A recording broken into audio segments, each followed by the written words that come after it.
ये दुनिया हमेशा चढ़ते सूरज को सलाम करती है, लेकिन क्या कभी उस हाथ को भी सलाम करती है जिसने उस सूरज को उगने का स्थान दिया। आज एक लघु कथा, चढ़ता सूरज।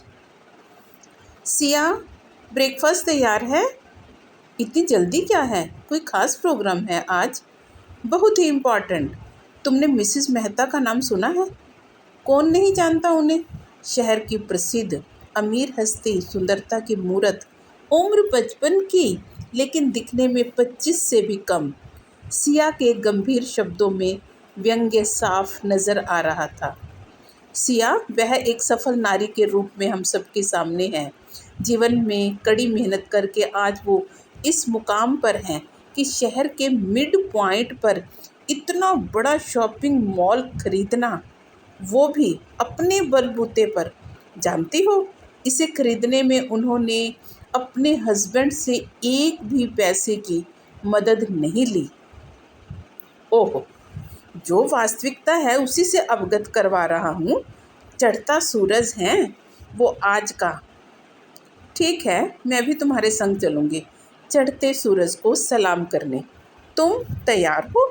जी, यानी कि तुम। बस अब कोई बात नहीं, सिया ने सुधीर के होठों पर शरारती लहजे से उंगली रखते हुए कहा। सुनो, मन में कोई शरारत तो नहीं? नहीं, बस वास्तविकता को नज़रअंदाज नहीं कर पा रही हूँ। कैसी वास्तविकता? अब कोई बात नहीं, तुम्हारी तरह मुझे भी जल्दी है वहाँ पहुँचने की। सिया सुधीर जैसे ही हॉल में पहुँचे, उन्होंने देखा मिसेस मेहता मिस से कम नहीं लग रही थी। गोल्डन ड्रेस में सोने की मूरत के समान दिख रही थी। चेहरे पर हंसी के फूल खिल रहे थे।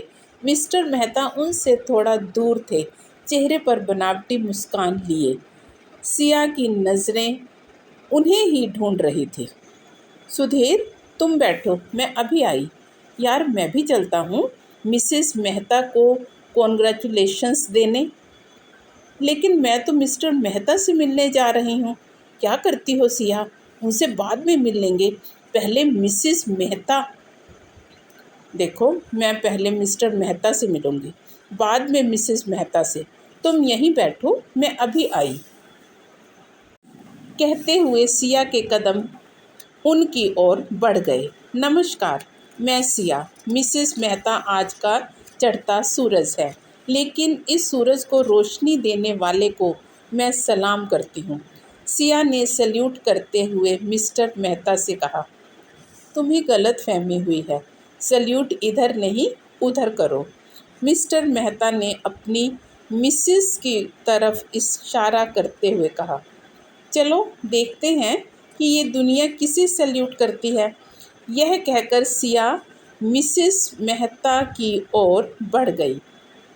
हेलो, आज का चढ़ता सूरज मिसेस मेहता का स्वागत है, जो बला की खूबसूरत अमीर हस्ती और एक सफल नारी के रूप में हम सबके सामने है। क्या हम पूछ सकते हैं आपकी सफलता का राज? हाँ, क्यों नहीं? मिसेस मेहता के चेहरे पर सगर्व मुस्कान फैल गई।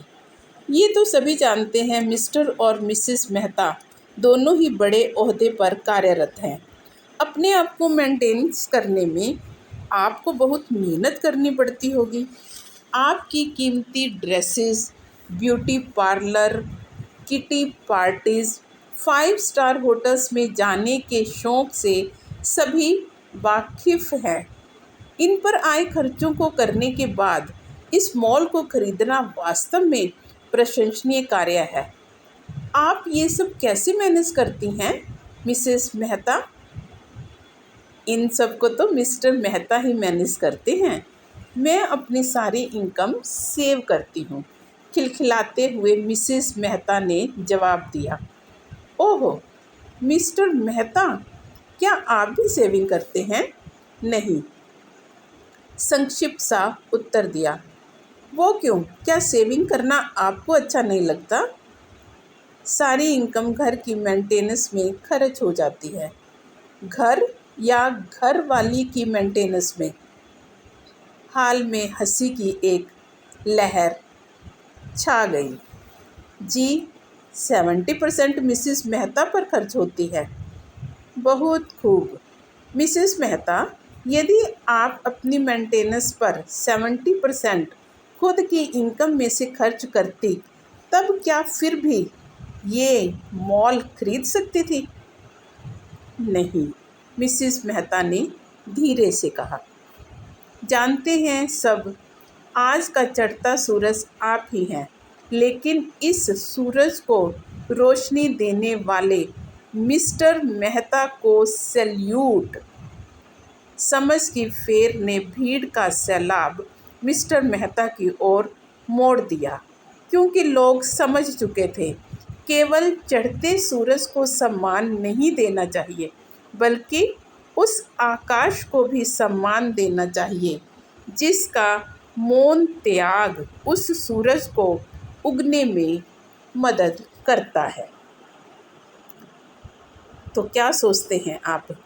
सफलता केवल उस व्यक्ति की नहीं होती जो शिखर पर दिखाई देता है, बल्कि उसकी भी होती है जिसने मौन बलिदान दिया हो। तो कैसी लगी आपको ये लघु कथा? बताइए।